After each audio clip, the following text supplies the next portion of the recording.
नमस्कार. मी मुकुंद गोविंद कुलकर्णी, एम.ए. वेदांग ज्योतिष. माझ्या वेद अध्यात्म ज्योतिष या यूट्यूब चॅनलवर प्रथमतः आपणा सर्वांचं मनपूर्वक स्वागत करतो. अधिक मासात राशीनुसार कोणतं दान करावं जेणेकरून आपल्याला पुण्य तर प्राप्त होईलच, परंतु अनेक लाभ देखील होतील.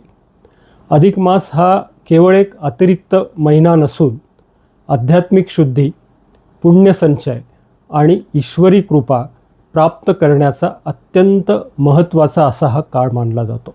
आणि दान हे त्या शुद्धीचं आणि पुण्य मिळवण्याचं एक प्रभावी माध्यम मानलं गेलं आहे. अधिक मासामध्ये श्रद्धेने केलेलं योग्य दान आपल्या जीवनातील अनेक अडथळे कमी करण्यास मदत करू शकते. मानसिक अशांती, आर्थिक अडचणी, विवाहातील विलंब, साडेसातीचा त्रास, घरातील नकारात्मकता अशा अनेक समस्यांवर दानाचा अतिशय सकारात्मक असा परिणाम होत असल्याचं धर्मग्रंथामध्ये सांगितलं गेलं आहे. पण प्रश्न असा आहे की तुमच्या राशीसाठी नेमकं कोणतं दान शुभ आहे, आणि याच संदर्भात आज आपण जाणून घेणार आहोत. अधिक मासात राशीनुसार कोणते दान करावे आणि कोणते उपाय लाभदायक ठरू शकतात हे आपण बघत आहोत. त्या अगोदर मी आपणास विनंती करेल की माझ्या वेद अध्यात्म ज्योतिष या यूट्यूब चॅनलला जर आपण सबस्क्राईब केलं नसेल तर कृपया सबस्क्राईब करा, व्हिडिओला लाईक करा, कमेंट्स करा आणि आपल्या मित्रपरिवारामध्ये शेअर देखील करा. या व्हिडिओच्या शेवटी मी एक अत्यंत महत्त्वाचा आणि प्रभावी उपाय सांगणार आहे.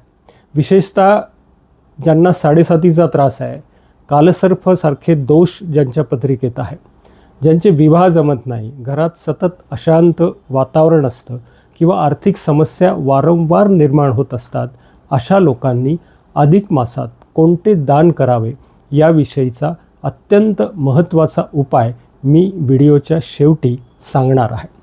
प्रथमतः आपण बघणार आहोत राशीनुसार अधिक मासातले दानाचे उपाय. आता जी राशीचक्रातली पहिली रास आहे ती आहे मेष रास. या मेष राशीच्या व्यक्तींनी तांब्याच्या वस्तू आणि लाल वस्त्राचे दान करावे, ज्यामुळे सकारात्मक ऊर्जा आणि आत्मविश्वास वाढण्यास मदत होऊ शकते. दुसरी रास वृषभ रास. राशीच्या व्यक्तींनी चांदीच्या वस्तू आणि पांढऱ्या वस्त्राचे दान करावे. हे दान मानसिक शांतता आणि कौटुंबिक स्थैर्यासाठी शुभ मानले गेलेले आहे. मिथुन रास. मिथुन राशीच्या व्यक्तींनी तूप आणि हिरव्या वस्त्राचे दान करावे. बुद्धी, संवाद कौशल्य आणि कार्यसिद्धीसाठी हे लाभदायक मानले जाते. कर्क रास. कर्क राशीच्या व्यक्तींनी तांदूळ, पांढरे वस्त्र किंवा शक्य असल्यास मोत्यांशी संबंधित वस्तूचे दान करावे. हे दान चंद्राशी संबंधित मानसिक तणाव कमी करण्यास उपयुक्त मानले जाते. सिंह रास. या राशीच्या व्यक्तींनी गहू, तांबे किंवा केशरी वस्त्राचे दान करावे. हे दान मानसन्मान आणि नेतृत्व गुण वृद्धिंगत करण्यासाठी शुभ मानले जाते. कन्या रास.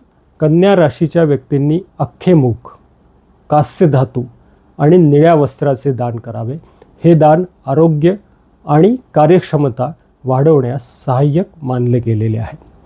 तुला राशीच्या लोकांनी सुगंधी वस्तू, अलंकार किंवा अमेरिकन डायमंडसारख्या वस्तूंचे दान करावे.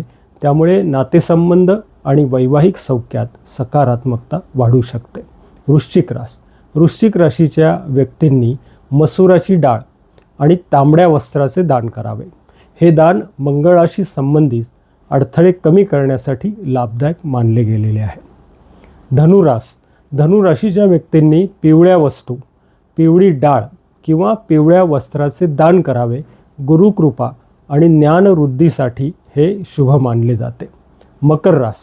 मकर राशीच्या व्यक्तींनी काळ्या चपला, काळे वस्त्र किंवा अन्नदान, शनीच्या संबंधित अडथळे कमी करण्यासाठी हे दान विशेष लाभदायक मानले गेलेले आहे.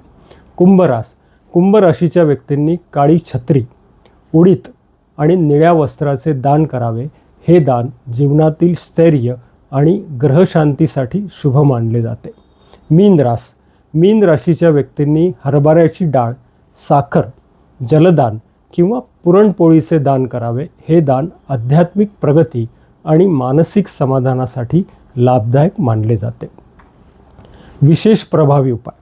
आता शेवटी एक अत्यंत महत्त्वाचा उपाय, ज्यांना साडेसातीचा त्रास आहे, विवाह जमत नाही, आर्थिक अडचणी सतत निर्माण होतात, घरात बरकत नाही, समाधान टिकत नाही, अशा व्यक्तींनी अधिक मासात शक्य असल्यास 33 व्यक्तींना भोजन द्यावे.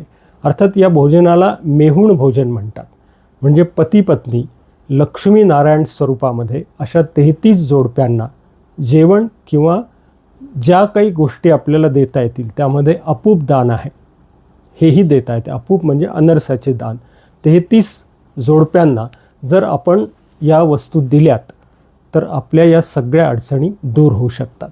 जे आपण यांना भोजन देणार आहोत त्या भोजनामध्ये आंब्याचा रस आणि पुरणाची पोळी या पिवळ्या गोड पदार्थांचा समावेश असावा. अर्थातच हे प्रत्येकाला शक्य होईल का? कदाचित नाही. म्हणून किमान 11 किंवा 22 व्यक्तींना भोजन दिले तरी ते शुभ मानले जाते. आणि जर तेही शक्य नसेल तर या काळामध्ये तांबूल दानालाही तितकंच महत्त्व आहे. त्यामुळे 33 व्यक्तींना तांबूल अर्थात विड्याचं दान आणि शक्य होईल तितकी दक्षिणा दिल्यास त्याही दानाचं महत्त्व खूप आहे.